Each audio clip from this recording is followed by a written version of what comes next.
কি দিলি? তুমি কি জানো উম্মত, আমি 23টা বছর টানা তোর জন্য কেঁদেছিলাম উম্মত। আমি এমন কাঁদছি রে উম্মত তোদের জন্য। এশার নামাজের পরে দাঁড়াইছি, ফজরের আজান পর্যন্ত আমি আমার মালিকের কাছে তোদের জন্য, উম্মতের জন্য চোখের পানি ফেলে কাঁদছিলাম। আমার এত চোখের পানি তোর দিল গলাইতে পারলো না। আমি তায়েফের পাথরের আঘাতে আমার পিঠটা চালনির মতো ছিদ্র ছিদ্র হয়ে গেছে রক্তে। আমি বুকে পেটে 2টা পাথর বাঁধছি ক্ষুধার কষ্টে। আমি উহুদের দান শহীদ করা রক্তে উহুদের ময়দানে পড়েছিলাম বেহুশ হয়ে। আমার ঘরের চুলায় 3 মাস রান্নার জন্য কোনোদিন চুলায় আগুন জ্বলে নাই। আমার এত চোখের পানি, এত রক্ত, এত ক্ষুধার কষ্ট, কিছুই তোর মন গলাইতে পারলো না, তোরে সেজদা দিতে পারলো না। এটা আমার সামনে কি আনলা? আমি এই আমল নামা নিয়ে আল্লাহর সামনে কেমনে দাঁড়াবো? আমি কেমনে বলবো আমার মালিকের কাছে আমি কি সুপারিশ করব? আমি কেমনে বলবো রব্বুল আলামিন এটা আমার শ্রেষ্ঠ নবীর শ্রেষ্ঠ উম্মতের আমল নামা? বল ভাই আমার, তুমিই বলো, তুমিই বলো।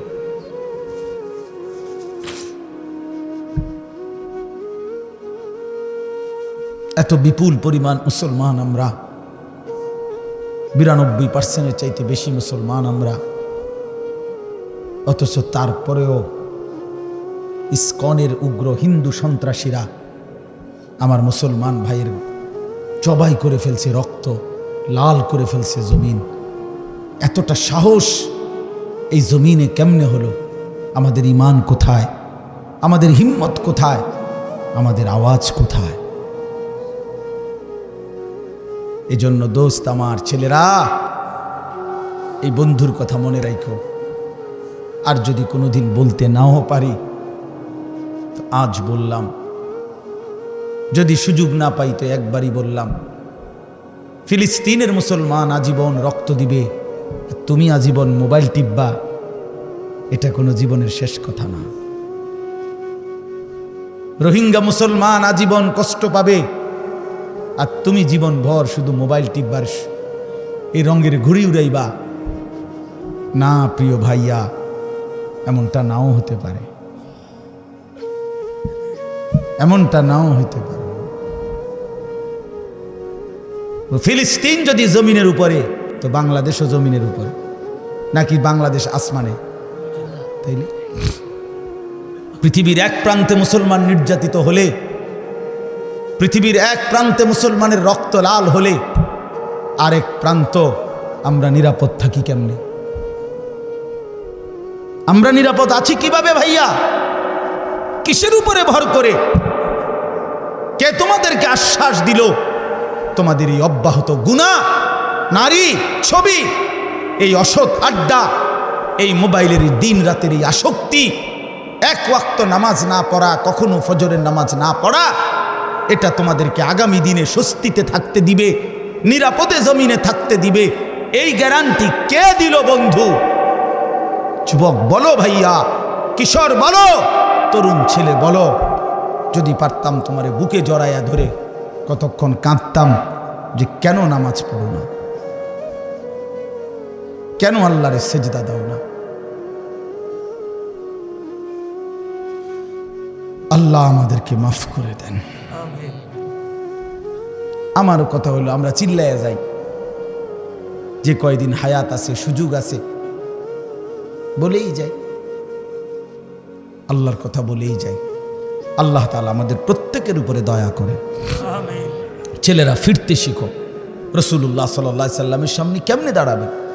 আপনারা যারা, মাওলানা ইয়াহিয়া বলতেছিল আপনাদেরকে, মাওলানা বহু দরদ করে বলছিল এতক্ষণ, দাড়ি কাটাই চেহারা নিয়ে কিভাবে দাঁড়াবেন?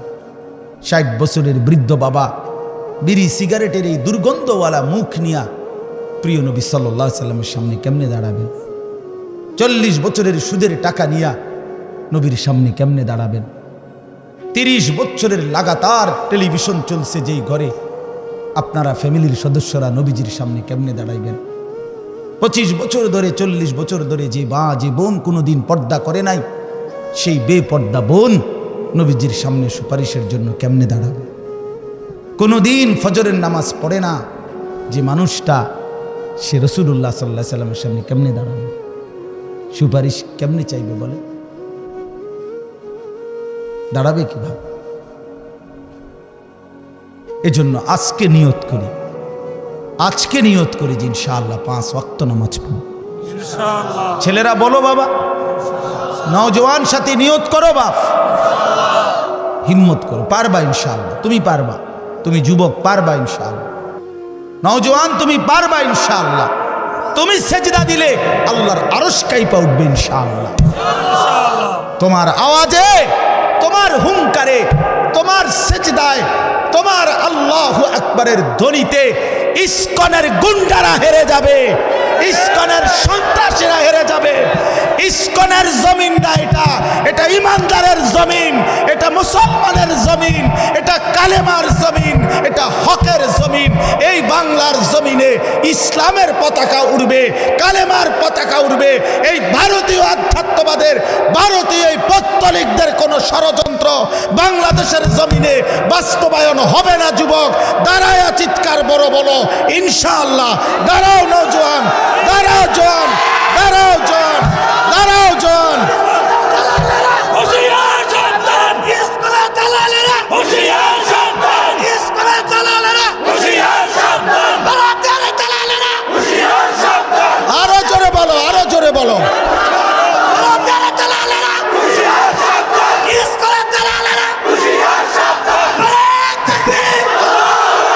ইসলামের দালালেরা হুশিয়ার সাবধান। ঠিক আছে, থামো। ইসলাম জঙ্গি, ইসলাম জঙ্গি, ইসলাম জঙ্গি, ইসলাম জঙ্গি, ইসলাম জঙ্গি, ইসলাম জঙ্গি, ইসলাম জঙ্গি, ইসলাম জঙ্গি, ইসলাম জঙ্গি। থামো, থামো। ঠিক আছে, এটা আল জিহাদ, আল জিহাদ। তরিকুলা, তরিকুলা, আল জিহাদ, আল জিহাদ, তরিকুলা, তরিকুলা, আল জিহাদ, আল জিহাদ। নারায়ে তাকবীর। হ্যাঁ যুবক, রক্তই সমাধান, শাহাদাতের খুনই সমাধান। কোন হিন্দু বেঈমান এই জমিনে আমরা কোনোদিন তাদের উপরে কোনো জুলুম করি নাই। বাংলাদেশের জমিনে আবহমান কাল ধরে হিন্দুরা আমাদের সাথে শান্তিপূর্ণভাবে অবস্থান করছে, কারো উপরে আমরা জুলুম করি নাই। 5ই আগস্টের পরে আমার মুসলমান সন্তানরা হিন্দুদের মন্দির পাহারা দিছে। বেঈমানে ইসকনের বেঈমানরা তার বদলায় আমার ভাইরে জবাই করে দিছে, জবাই করে দিছে। এই ছিল মন্দির পাহারার বিনিময়? এই কি ছিল বিনিময়? আমরা তো কোনোদিন জুলুম করি নাই, কোনোদিন জুলুম করি নাই। বাংলাদেশে আমাদের কত বড় বড় উলামায়ে কেরাম আমাদের জাতির রাহবারদেরকে বারবার জেলখানায় নিছে। আমাদের আল্লামা মামুনুল হককে জেলে নিছে, আমাদের আল্লামা সাখাওয়াত হোসেন রাজিকে জেলে নিছে, আমাদের গাজী ইয়াকুব উসমানী ভাইকে জেলে নিছে, আমাদের শত শত উলামায়ে কেরামকে জেলে নিছে। কই আমরা তো কোনোদিন কারো গলায় ছুরি চালাই নাই। তাহলে তোরা বেঈমান, তোদের একজন বেঈমানের কারণে ওই বেঈমান নারী লোভী, ওই বেঈমান কিশোর বলাৎকারকারী, ওই বেঈমান যৌন নির্যাতনকারী, ওই চিন্ময় কৃষ্ণ দাস একটা অসভ্য, একটা নরপশু, একটা নরপশু, ওই বেঈমানের কারণে মুসলমানের গলায় ছুরি দিলি কেন? একটা 2.5 বছর 3 বছরের বাচ্চা, তার ওই বাচ্চা বাপ ডাকবে কাকে এখন? অ্যাডভোকেট সাইফুল ইসলাম আলিফের 3 বছরের একটা বাচ্চা আছে, ওর স্ত্রী 3 মাসের সন্তান সম্ভবা, গর্ভবতী নারী, স্বামী হারা, এতিম সন্তান, বাপ হারা। তোমরা ছেলেরা, অনুরোধ করছি ছেলেরা, বাপ তোমরা জানো না এটা প্রমাণ করে দিছে দুশ্মন, পাইলে তোমারে জবাই করে দিবে। বেডি চাইও না, বেডি চাইও না, ছেড়ে দাও। বেডির পিছনে জীবন শেষ করো না, নর্তকীর পিছনে জীবন শেষ করো না। ছেলেরা ভুল করতেছ, ভুল করতেছ। বেঈমান পাইলে তোমারে বা আমারে হুজুর দেখবে না, বিষয়টা হুজুরের লগে না, বিষয়টা ইমানদারের সাথে। কি ইমানদারের সাথে কি না বলেন? তুমি যত রঙেই সাজো, তোমার চুল ড্রেস আপ যাই বানাও, তোমার আইডেন্টি কার্ড তুমি ছিঁড়ে ফেলবা কেমনে? তুমি যে মুসলমান, তোমার এনআইডি তুমি ছাড়বা কেমনে? তোমার ভোটার আইডি কার্ড তুমি বাদ দিবা কেমনে? তোমার জন্ম নিবন্ধন তুমি বাদ দিবা কেমনে? তোমার পাসপোর্টে তোমার ঠিকানা বাদ দিবা কেমনে? তুমি মুসলমান, এই পরিচয় তো ভুলতে পারবা না, ছিঁড়তে পারবা না, মুছতে পারবা না। অতএব ঈমান নিয়েই বাঁচতে শিখো, জান দিয়েই বাঁচতে শিখো, শাহাদাতের খুন নিয়েই বাঁচতে শিখো ইনশাআল্লাহ। শহীদের রক্তের উপরে, সাইফুল ইসলামের রক্তের উপরে ইনশাআল্লাহ ইসকনের কবর হবে ইনশাআল্লাহ, কবর হবে ইনশাআল্লাহ, ইনশাআল্লাহ, কোনো সন্দেহ নাই। ওই বেঈমান হেরে যাবে ইনশাআল্লাহ। ওরা জানে না ভারত, ওরা জানে না 550 বছর এই গোটা হিন্দুস্তান, পাকিস্তান, ভারত, বাংলাদেশের পুরা উপমহাদেশ মুসলমানরাই শাসন করেছিল। তুমি সংখ্যা কম মনে করছো, হ্যাঁ মুসলমান, তোমার 110 কোটি না 310 কোটি হোক, ইমানদার অল্পই অসংখ্য বেঈমানের মোকাবেলায় যথেষ্ট। আমার ছেলেরা যেদিন জাগবে, আমার নওজোয়ানরা যেদিন জাগবে, সেদিন ভারতের আব্বাও টিকবে না ইনশাআল্লাহ। আল্লাহ আমাদেরকে তৌফিক দান করেন, আল্লাহ আমাদেরকে হিম্মত দান করেন, আল্লাহ আমাদের যুবকদেরকে আগামীর ইসলামের জন্য কবুল করে নেন। আগামীর স্বপ্ন দেখি আমরা তোমাদেরকে নিয়ে ইনশাআল্লাহ। আমি চলে যাই, কোনো সমস্যা নাই।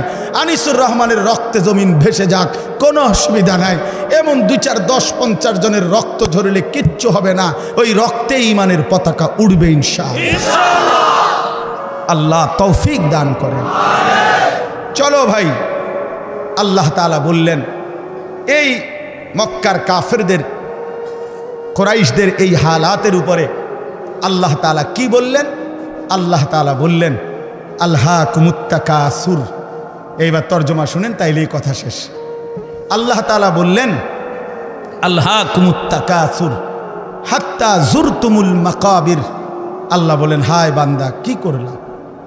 অর্থ সম্পদ, ঘর বাড়ি, বংশধর, এই দুনিয়া নিয়া বাড়াইবার নেশা তোমাদেরকে আলহাকুম, দুনিয়ার মধ্যে ডুবাইয়া ফেললো, আখেরাত ভুলাইয়া দিল।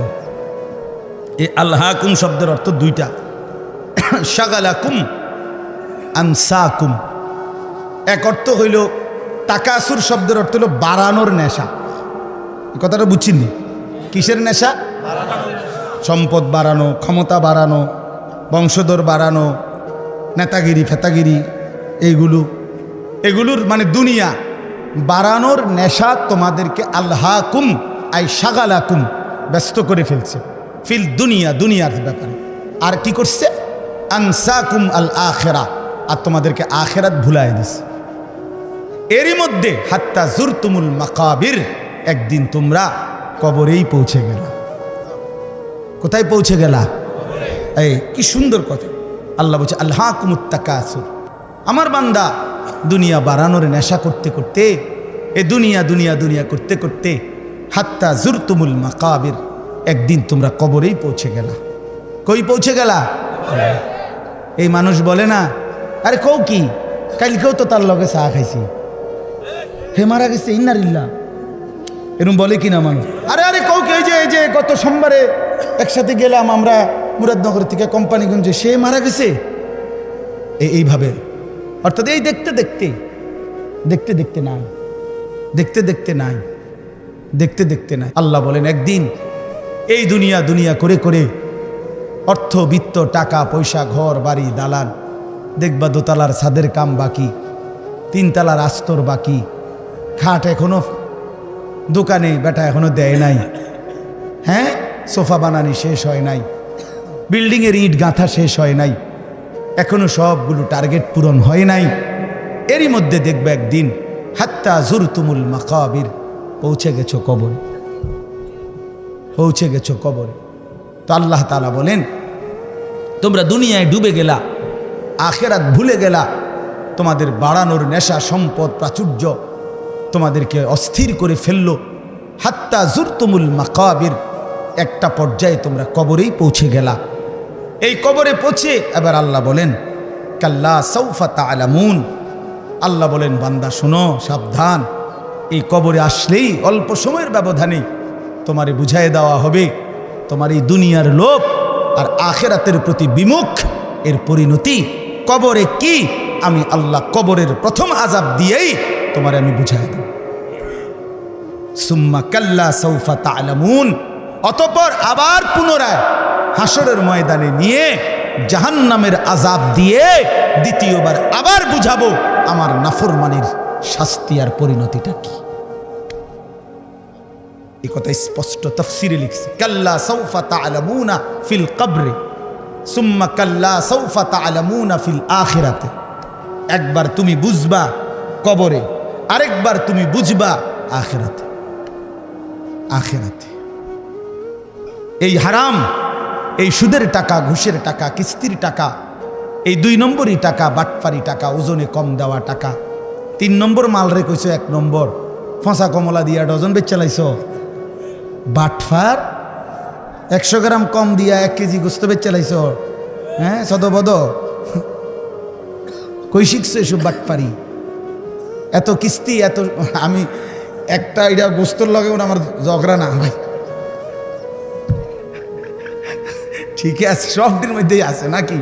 মানে অর্থ হইল গোস্ত দোয়ানদারের লয় কার্য হয়েছে, এটা করতেছি না, কথার কথাই বললাম আর কি। মানে উদ্দেশ্য হইল এইভাবে 900 করে ওজনে কম দিয়ে কাস্টমারকে ঠকাইয়া সুদে, কিস্তিতে, লোনে, ঘুষে, মিথ্যায় যা রোজগার করলা বান্দা, দুনিয়া দুনিয়া, শুধু দুনিয়া দুনিয়া, শুধু দুনিয়া দুনিয়া। আহা মুসলমান, শুধু দুনিয়ার জন্য আজীব। আমার কাছে বিশ্বাস করেন, আমার মনটা দোয়া চায়, জোর দোতলার ছাদ ডালাই, দোয়া করে দেন। একটা মোটরসাইকেল কিনছি, দোয়া করে দেন, দোয়া করে। এটা এই বিটটা লইছি, দোয়া করে দেন। শুধু দুনিয়া, সব দুনিয়া, শুধু দুনিয়া। এক লোক, আমার ঘনিষ্ঠ একজন পরিচিত লোক ছিল, বিদেশ থেকে আসছে, তো আমারে খুব আবদার করিয়া তার ঘরে নিছিল দাওয়াত খাওয়াইতে। তো আমি গিয়া ঢুকছি, তো আসছে মনে সপ্তাহ 10 দিন হবে, একটা বড় চ্যাপ্টার টেলিভিশন আনছে, এরকম চওড়া, এটার যে উপরে বক্সটা এটা অনেক খুলছে না আর কি। তো এইটা দেখাই আমারে কইতেছে, হুজুর 1,10,000 টাকা খরচ হয়েছে এটা পুরা আনতে, দোয়া করি। একের বিশ্বাস করে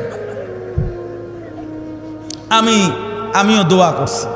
আমি বলছি, ভাই আমি দোয়া করি আপনার ঘরে যেন 24 ঘন্টা একটা সেকেন্ডের জন্য কারেন্ট না যায়, আপনার বউ বাচ্চা যেন 24 ঘন্টা নাচ গান, সিনেমা, নাটক যেন দেখতে পারে, দেখতে দেখতে যেন তারা কোনো ক্লান্ত না হয় এবং কোনো অসুবিধা না হয়, যেন আপনার টেলিভিশনে যেন কোনো ডিস্টার্ব না হয়। এইভাবে অনেকক্ষণ 2-3টা বলার পরে সে বলতেছে, হুজুর বেশি রাগ হয়ে গেছেন নাকি? কারণ দোয়ার ডকে তো তাই বুঝছে, যে বুঝেন নাই কথাটা, দোয়ার শব্দেই তো তাই আন্দাজ করছে যে অবস্থা তো খুব খারাপ। তা আমি বললাম, আপনি তো কইছেন দোয়া করতাম, তো আমি কি কইতাম?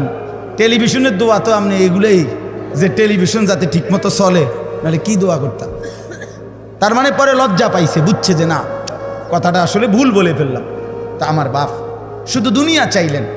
আল্লাহ নবী সাল্লাল্লাহু আলাইহি সাল্লাম বলেন, ইয়াকুলু ইবনু আদামা মালি ওয়া মালি, হায় বনি আদম, সারাক্ষণ কেবল বলো আমার মাল, আমার মাল, আমার মাল, আমার মাল। ওয়া হাল্লাকা মিন মালিকা ইয়া ইবনা আদম। নবীজি বলেন, কোথায় তোমার মাল বনি আদম? রাসূলুল্লাহর হাদিস, এই বেটা মাল কই তোমার? এই বাড়ি তো সাথে নিয়ে যাও, এই 10 শতক জায়গা তোমার, সাথে নিয়ে যাও, এই সোফাইগুলো তোমার, এগুলো সাথে করে নিয়ে যাও কবরে। তোমার তোমার না বললা? ওয়া হাল্লাকা ইয়া ইবনা আদম মিন মালিক, কই তোমার মাল কোথায় বান্দা? হে বনি আদম, কই তোমার মাল? রাসূলুল্লাহর হাদিস এটা। এরপরে নবী বলেন, শুনো, তোমার মাল কেবল 3টা। কোন মানুষের মাল কয়টা? 1 নাম্বার মা আকালতা ফাআফনাইতা, যেটা তুমি সরাসরি খাইছো, এটা তোমার, তোমার ফ্যাটে যেটা গেছে। 2 আও লাবিস্তা ফাআবলাইতা, যেটা তুমি সরাসরি গায়ে দিছো, পোশাক তোমার গায়ে, এটা তোমার। আও তাসাদ্দাকতা ফাআমদাইতা, যেটা আল্লাহর রাস্তায় সাদাকা করছো, যাকাত, ফিতরা, দান, সাদাকা, এতিম, গরিব, অসহায়, ফকির, মসজিদ, মাদ্রাসা, উলামায়ে কেরাম, যেখানে খরচ করছো, ফাআমদাইতা, সেটা তুমি আখিরাতে পৌঁছাইছো, সেটা তোমার। এই কয়টা হলো? যা খাইছো, যা পড়ছো, যা দান করছো। ওমা সিওয়া যালিকা, আর বাকি সব কিছু ফাযাহিবুন, তোমার থেকে চলে যাবে। ওয়া তারিকুহু লিন্নাস, মানুষের জন্যই রেখে যাবে। কি অসাধারণ হাদিস, কি সুন্দর নবী বুঝাই দিছে। রাসূলুল্লাহ সাল্লাল্লাহু আলাইহি সাল্লাম বলেন, লাউ আন্না লি ইবনি আদামা ওয়াদিয়াম মিন যাহাবিন, নবীজি বলেন কোন বনি আদমকে যদি একটা পাহাড় স্বর্ণ দেওয়া হয়, লা আহাব্বা আন ইয়াকুনা লাহু ওয়াদিয়ানে, সে চাইবে দুইটা পাহাড় স্বর্ণ। ওয়ালান ইয়ামলা আফাহু ইল্লা তুরাব, এরপরে নবীজি বলেন শোনো, তার মুখ ভরবে না, নাফরমানের দুনিয়া লুভির মুখ ভরবে না, পেট ভরবে না, ইল্লা তুরাব, কবরের মাটি দেওয়া পর্যন্ত। তার মুখে যখন কবরের মাটি পুরাবে, তখন তার পেট ভরবে, মুখ ভরবে। ওয়ালান ইয়ামলা আফাহু, তার মুখ ভরবে না, ইল্লা তুরাব।